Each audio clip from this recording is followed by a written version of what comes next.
même si tu crois que tu es bilingue puis que tu comprends tout, quand tu as mal ou quand ça devient plus complexe, ben... On est déjà un peu précaire, on est déjà un peu nerveux par rapport à ce qu'on a. Que j'avais l'impression, à certains égards, qu'on ne m'avait pas compris.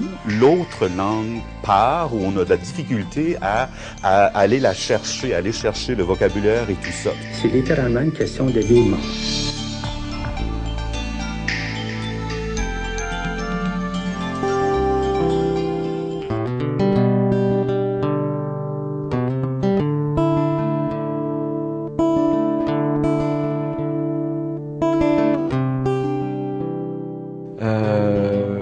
Oui, diagnostiqué du Hodgkins à l'époque, j'avais 24-25 ans, autour de ça.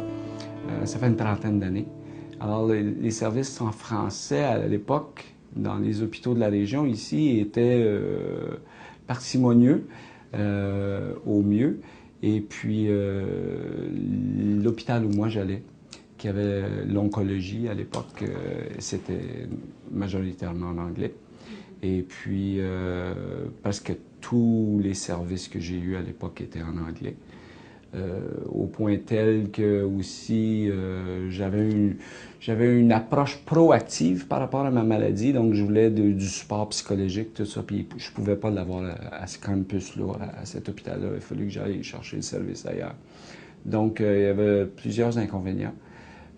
Ceci étant dit, le service lui-même médical n'était pas affecté par ça, mais disons que la psychologie du patient est sérieusement affectée quand c'est pas dans notre langue maternelle, ça c'est sûr. J'avais un fond de bilinguisme, mais déjà notre langue, au niveau médical, c'est-à-dire dans notre propre langue, c'est déjà du chinois. Donc on ajoute ça une langue seconde. Et puis, ça complique encore plus la psychologie, puis l'épreuve qui est la maladie. Peu importe le degré de la maladie, ça peut être sérieux, ça peut être moins sérieux. On est déjà un peu précaire, on est déjà un peu nerveux par rapport à qu'est-ce qu'on a, qu'est-ce qui est le prognostic et tout ça. Puis je me rappelle aussi, même pour ma mère, mon père, qui était encore moins bilingue que moi, n'arrivait pas à avoir tout le message des médecins. Il fallait aller avec lui pour qu'il comprenne qu'est-ce qui se passe. Puis souvent, les personnes âgées, justement, c'est encore plus précaire, c'est encore plus mélangeant pour eux autres. Ils n'ont pas le vocabulaire, c'est du chinois vraiment pour eux autres. Alors, dans ces contextes-là, c'est pas toujours évident. Ben c'est ça. Moi, je considérais que dans le cas du Hodgkin, qui est un cancer, à un âge assez jeune quand même, c'est toujours le mot cancer, même encore aujourd'hui, c'est toujours un peu, c'est comme une brique qui nous tombe sur la tête. Et puis, je savais pertinemment que il y a le côté physique de la femme, il y a le côté moral, la force de caractère, la psychologie de l'affaire. Alors, je voulais quand même être proactif, puis être partie prenante de ma propre guérison, s'il y avait à en avoir une, et de prendre tous les moyens. Donc, j'ai demandé des services au niveau psychologique. J'ai eu une session ou deux en anglais, mais de toute évidence, ça. Il y a un lien culturel à un moment donné qui n'est pas là. Je veux dire, les références sont pas les mêmes. Il y a plein de choses comme ça. Donc, j'ai été référé ensuite à un institut où il y avait des services psychologiques en français. On se sent déjà très seul dans une maladie comme le cancer où, dans le fond, on fait face à la mort, à notre propre mort, à notre propre précarité, à la fragilité de la vie et tout ça. Donc, il y a des moments, puis dans mon cas, j'avais eu éventuellement, sur plusieurs années, éventuellement une deuxième rechute, où là, j'ai eu une greffe de la moelle osseuse. Et puis ça, c'était un long périple, vraiment en enfer pour moi, parce que le traitement est sévère et la convalescence, elle est longue. Avant même de pouvoir sortir de notre chambre d'hôpital, pas seulement de l'hôpital, mais de notre chambre d'hôpital. J'en ai mis 6 semaines, les 4 mêmes murs, avec une fenêtre qui donnait sur un mur de briques. Donc, moralement, c'est très difficile. Et puis, il y a des nuits où j'en pleurais, assis sur le bord du lit, avec mes gardes-malades anglophones chaque côté de moi. Il m'encourageait. Au niveau humain, c'était correct, là, mais je veux dire, c'est sûr que quand c'est pas dans notre langue, c'est pas. Je veux dire, au niveau psychologique, expliquer son âme, c'est pas évident quand c'est pas notre langue, c'est sûr. L'impact déjà d'une maladie, c'est comme le Hodgkin's, et avec une rechute en plus. C'est une épreuve qui est difficile pour soi, pour les gens qui nous entourent.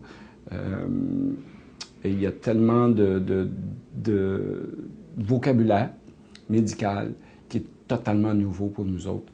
Donc, jusqu'à un certain point, des fois, on connaît juste l'expression en anglais, on ne connaît même pas l'expression dans notre propre langue. Donc, c'est difficile même de parler à des gens, d'expliquer des choses qui nous arrivent parce que c'est dans une autre langue, puis des fois, on n'est même pas sûr ce que le mot, c'est quoi la racine, d'où ça vient.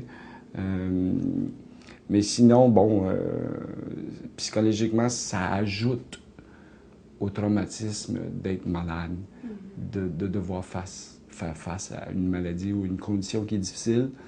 C'est déjà périlleux psychologiquement et physiquement, donc ça ajoute à ce stress-là. À un moment donné, je voulais faire un guide de survie du patient, parce qu'il y a des protocoles dans les hôpitaux, il y a des labyrinthes, on veut obtenir quelque chose, c'est pas toujours évident.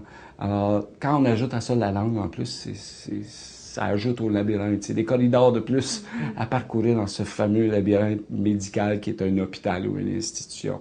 Et même un cheminement humain. Parce que vivre une maladie, c'est vraiment vivre une expérience humaine souvent hors de l'ordinaire que d'autres n'ont pas vécu. Alors, dans ce sens-là, j'ai toujours offert à qui que ce soit dans mon entourage ou des amis ou un médecin, si je peux partager ce que j'ai vécu, puis en même temps de prouver que je suis un survivant, si je peux aider quelqu'un pour ça. Parce qu'à l'époque, je me rappelle, c'était la première chose qui me venait à l'idée, c'est que je voulais rencontrer quelqu'un qui avait vécu ou qui vivait la même chose que moi. Parce qu'avec qui d'autre peux-tu partager ça? Alors, d'autant plus dans un milieu minoritaire, si on peut parler à quelqu'un dans notre langue qui a vécu la même chose, il y a quelque chose de rassurant là-dedans et de réconfortant.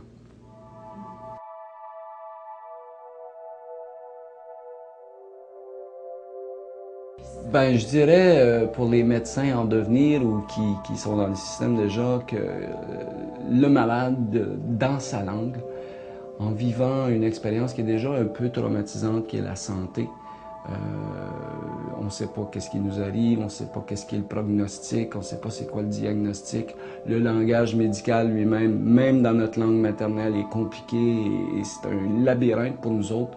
Alors quand on double ça dans une deuxième langue, c'est vraiment pas à négliger au niveau de comprendre que de soigner dans la langue du patient, ça fait partie du soin médical qui devrait être à l'avant-scène dans les priorités pour que le patient se sente le plus confortable possible et dans le traitement et dans l'expérience de vie qui n'est pas toujours évidente d'une maladie, de pouvoir s'exprimer et de comprendre ce qui se passe dans sa propre langue. Alors, je vous encourage à exercer votre métier dans des lieux où les francophones ont besoin de vous.